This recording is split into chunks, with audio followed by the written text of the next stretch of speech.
बेटा। मौसी, मुझे बहुत तेज भूख लगी है, आप कुछ खाने के लिए बना दो। हाँ, भूख तो मुझे भी बहुत जोर से लगी है। तू एक काम कर, जाके ना कढ़ाई पनीर बना दे, है ना? हाँ, भूख मुझे भी लगी है। मौसी, आपको तो पता है मुझे खाना बनाना नहीं आता। कल मैंने कोशिश भी की थी लेकिन मेरा हाथ जल गया था।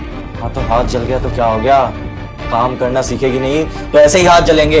देख मेरी बात ना कान खोल के सुन ले, हम तुझे यहाँ पाल पोस रहे हैं, इसका मतलब ये नहीं कि तुझे खाना बना के भी खिलाएं। तुझे अगर इस घर में रहना है तो सारा काम सीखना होगा। आई बात समझ में? इसकी माँ ने ना इसे बहुत सिर पे चढ़ा रखा है। घर में इतने ज्यादा नौकर चाकर है कि कुछ काम करती नहीं। और सोफिया बेटा, मैं तो तेरी मौसी हूँ ना, तो जितनी बार खाना बनाएगी उतनी बार तेरा हाथ जलेगा, और जितनी बार तेरा हाथ जलेगा ना उतना परफेक्ट खाना बनेगा। अब भूख कम, हाथ ज्यादा चला। बालक, अगले 10 मिनट में तेरे घर में एक बड़ी खुशखबरी आने वाली है। यदि तुम महादेव पर विश्वास करते हो तो जल्दी से सब्सक्राइब, लाइक, फॉलो करो और महादेव। मौसा, आपको मेरी मम्मी पैसे भेजती है, उसमें से आप मेरे लिए कुछ खाने के लिए ऑर्डर कर दो।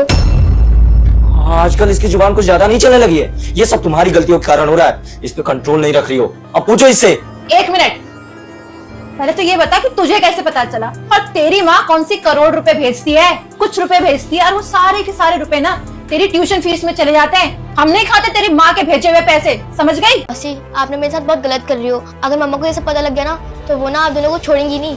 कुछ ज्यादा जुबान नहीं चल रही तेरी, मुझे लगता है तू ऐसे नहीं मानेगी। देविका! मम्मा!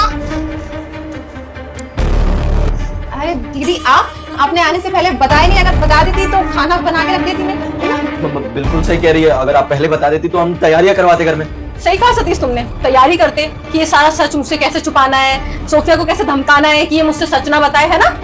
अरे नहीं दीदी, वो एक्चुअली इसके स्कूल में ना एक प्ले है, तो इसका कैरेक्टर ऐसा, तो हम प्रैक्टिस करवा रहे थे, और इन्होंने भी ऑफिस से छुट्टी ली है, तो हम दोनों मिलके ना। अच्छा जी, और कितना झूठ बोलोगे तुम दोनों? सोफिया तुम बताओ, ये दोनों क्या कर रहे थे तुम्हारे साथ?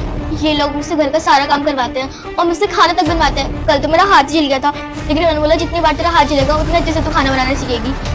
कोई बात नहीं बेटा, अब मम्मा आ गई, अब सब ठीक हो जाएगा। अरे दीदी, आप गलत समझ रही हैं, ये एक छोटी सी बच्ची है। अच्छा, मुझे अब याद आया, मैंने ना इसको डांट दिया था, पढ़ाई नहीं कर रही थी, तो मुझे लगता है इसलिए ये नाराज हो गई है। बेटा मम्मी को बताओ ना कि ऐसी कोई बात नहीं है। Shut up! इतनी छोटी सी बच्ची इतना बड़ा झूठ बोलेगी? तुम लोगों ने मुझे पागल समझा हुआ है। हमें माफ कर दीजिए। गलती? इसे गलती बोलते हो तुम? ये सब कुछ तुमने जानबूझ के किया है। गलती ना इतनी बड़ी नहीं होती है, और जो अब तुमने किया है ना, इसकी कोई माफी नहीं है। निकल जाओ मेरे घर से अभी के अभी, इससे पहले कि मैं कुछ बड़ा कर दूं। सॉरी, मैंने बोला ना, गेट आउट।